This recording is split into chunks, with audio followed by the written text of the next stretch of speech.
Hello WhatsApp guys, আশা করি সবাই ভালো আছেন।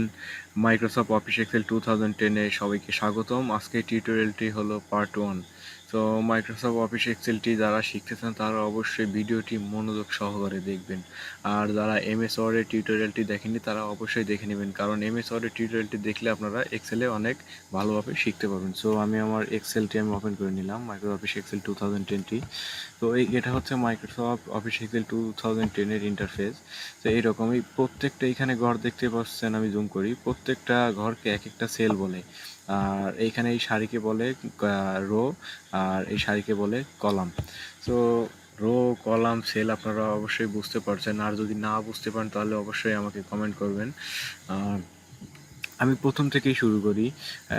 ফাইলের মধ্যে আছে নিউ, সেভ, এক কথা একদম ওয়ার্ডের মতো। এখানে যারা ওয়ার্ডের টিউটোরিয়ালটি দেখেননি অবশ্যই দেখে নেবেন, কারণ ওয়ার্ডের টিউটোরিয়ালগুলো দেখলে আপনারা এক্সেলে এসে অনেক ভালোভাবে শিখতে পারবেন।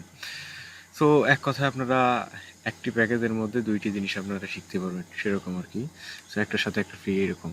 সো ফাইল থেকে নিউ থেকে ব্ল্যাঙ্ক ডকুমেন্ট। এখানে ওয়ার্ডে ছিল ব্ল্যাঙ্ক ডকুমেন্ট, এখানে হলো ব্ল্যাঙ্ক ওয়ার্কবুক এক্সেলে। তো আমি প্রথম থেকে আবার শুরু করব, কারণ অনেকে আছে ওয়ার্ড শিখতে চায় না, এক্সেল শিখতে চায়। সো আমি একদম বেসিক থেকেই শুরু করব। আসলে আমার এই চ্যানেলটা একদম বেসিক থেকেই শুরু করে অ্যাডভান্স পর্যন্ত, ঠিক আছে।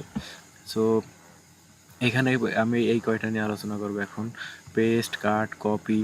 সো কিভাবে, আমি একটা টেক্সট নিতে হবে, আমি টেক্সট নিয়ে নিলাম। সো আমার এই টেক্সট নিয়ে নিলাম, এখন আমি এটা কপি করব কিভাবে। আমার সিলেক্ট করতে হবে, ডাবল ক্লিক করে সিলেক্ট করলাম, বা বাম বাটন চেপেও সিলেক্ট করতে পারি, বা ডাবল ক্লিক করলে ভালো হয়, সিলেক্ট হয়ে যাবে। মাউসের বাম বাটনে ডাবল ক্লিক করলেই সিলেক্ট হয়ে যাবে। সিলেক্ট করলাম, আমি এটা এখন কপি করব কিভাবে।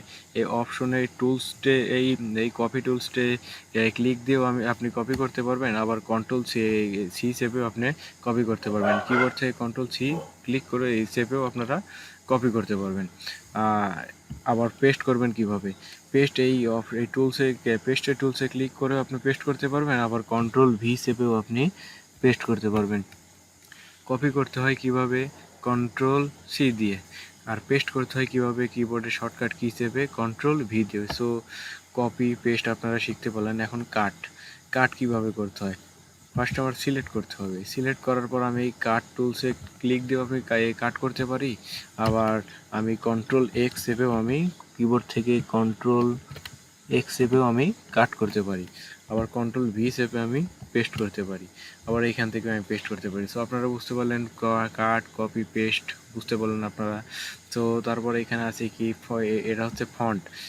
এক কথা লেখার বিভিন্ন স্টাইল, এই লেখাটার বিভিন্ন স্টাইল দেওয়ার জন্য ফন্ট ইউজ করা হয়। এই ফন্ট আমি বিভিন্ন স্টাইলের আমি ফন্ট দিতে পারি, আমার যেটা পছন্দ আমি সেই ফন্ট আমি দিয়ে দিতে পারি।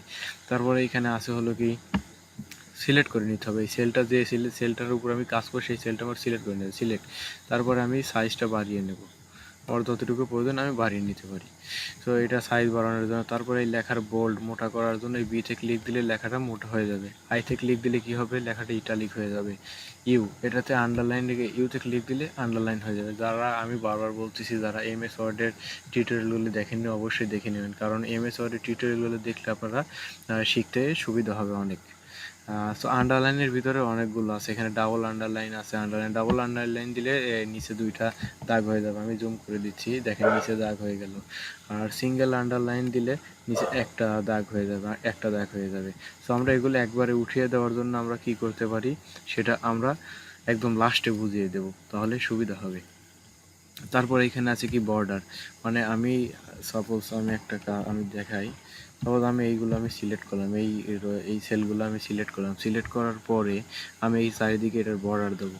আমি যদি অল বর্ডার দিই তাহলে এই দেখেন এইখানে কিন্তু অল বর্ডার দিলে এখানে এই যতগুলো আমি সিলেক্ট করলাম সেগুলো আমার সিলেক্ট হয়ে গেল। এটা বর্ডারে বিভিন্ন ধরনের স্টাইলিস্ট আছে, সেটা আপনারা অ্যাপ্লাই করলেই বুঝতে পারবেন। ড্র বর্ডার, তারপর আমি ইচ্ছা মতো বর্ডার রাখতে পারি, এরকম।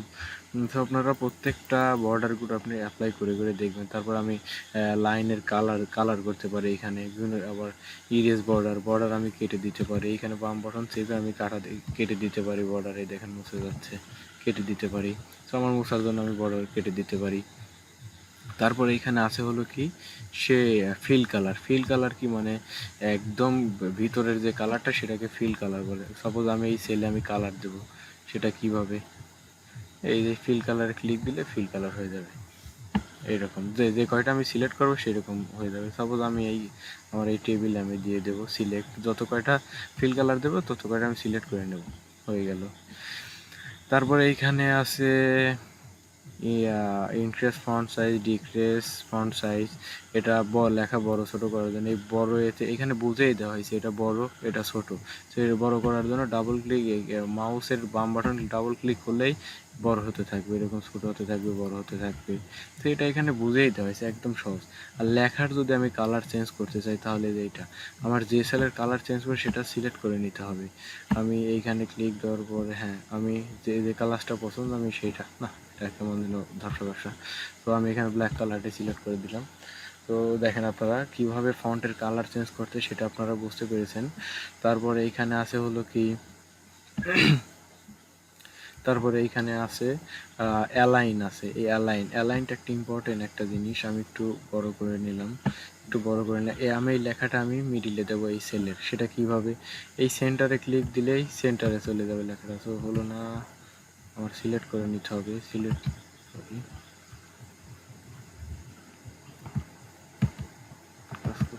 হ্যাঁ এই যে সেন্টার সরি সেন্টার এইটাই ওইটাই ক্লিক লাগছে। সো সেন্টারে ক্লিক দেওয়ার জন্য আমার সেন্টারে যে কোনো টুলসের কাজ আপনারা না বুঝলে মাউসটা রেখে দিলে এখানে লেখা হোভার করবে যে এই টেক্সটের টুলসটার নাম কি, এটা সেন্টার। আবার যদি আমি বামে নিতে চাই তাহলে বামে চলে আসবে, বামে উপরে নিতে চাইলে উপরে এইটা টপ অ্যালাইন। তারপরে এটা নিচে নিয়ে আসতে চাইলে নিচে, এটা জাস্টিফাই মেবি, হ্যাঁ যাই হোক প্রত্যেকটা টুলসগুলো আপনারা চেক করে করে দেখবেন, একদম চেক করে করে দেখবেন একদম প্রথম থেকে শেষ পর্যন্ত। তারপরে কি আছে, তারপরে এখানে আছে হলো কি অ্যালাইন কাউন্টার কয়েস।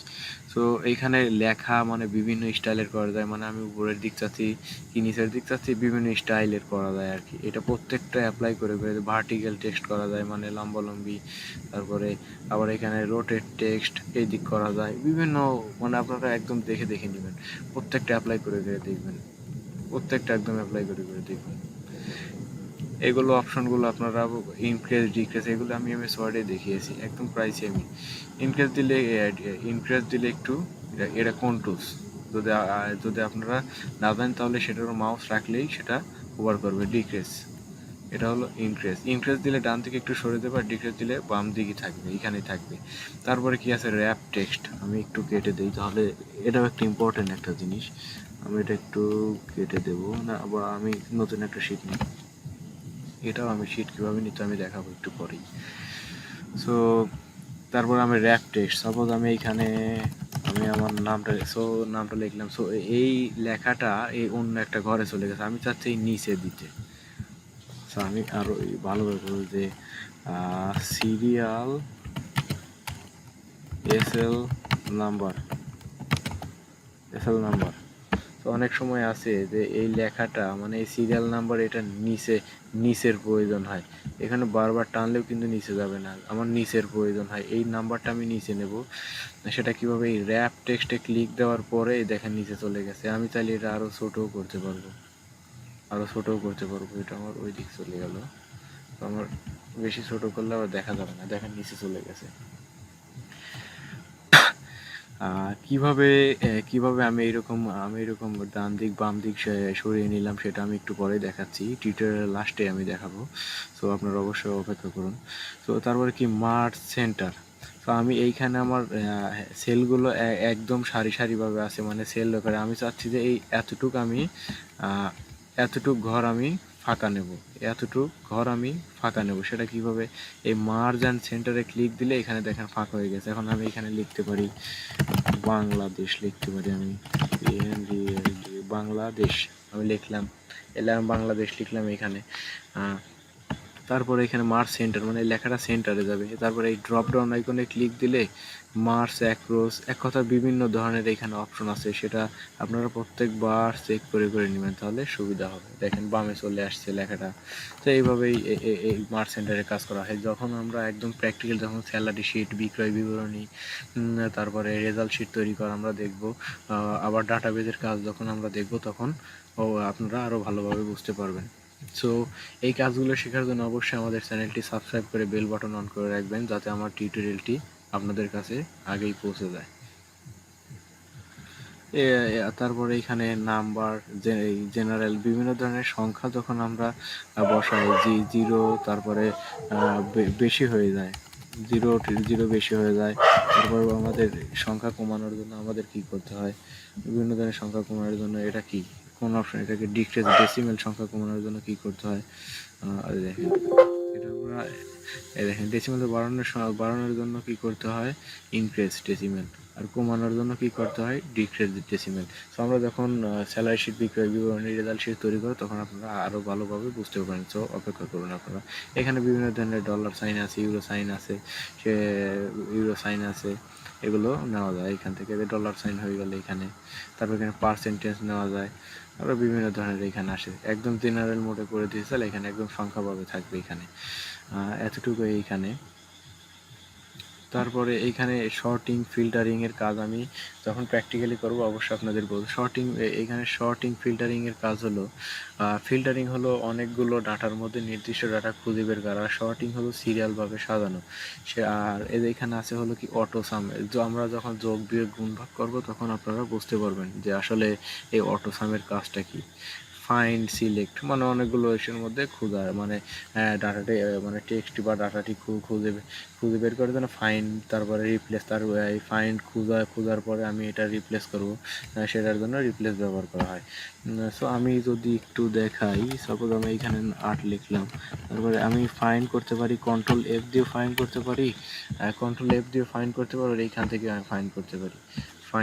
ফাইন্ডের এখানে দেওয়ার পরে আমি এইখানে কোন কি খুঁজতেছি আমি, সাপোজ আমি এখানে আট খুঁজবো আমি। তো এর মধ্যে অনেকগুলো লেখার মধ্যে আমি আট খুঁজবো, সাপোজ আমি আটই লিখছি কিন্তু অনেকগুলো লেখার মধ্যে আমি আট খুঁজবো, তাহলে ফাইন্ড করলাম কতকে, বা আমি এইখানে অনেকগুলো, আমি এখানে তারপর অনেকগুলো আমি লিখে দিই, 7 লিখলাম আমি। এই তিনটার মধ্যে আমি সাপোজ এখানে 4টা আমি খুঁজে বের করবো, সেটা কিভাবে খুঁজে বের, 4 লেখার পরে আমি ইন্টারে ক্লিক দিলে দেখেন 4 অটোমেটিক সিলেক্ট হয়ে গেছে।